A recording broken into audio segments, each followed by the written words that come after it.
показва.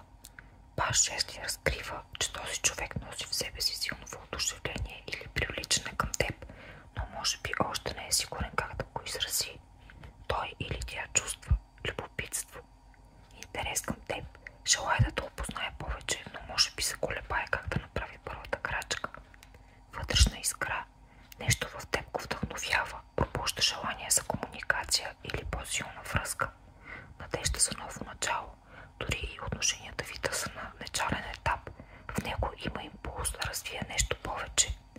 А защо не го показва? Несигурност или липса на опит. Пажовете често са млади души, които още се учат да изразяват себе си. Страх от отхвърляне. Може би не е сигурен дали чувствата са споделени. Изчакване на правилния момент. Има вътрешен импулс, но търси подходяща ситуация, за да се отвори.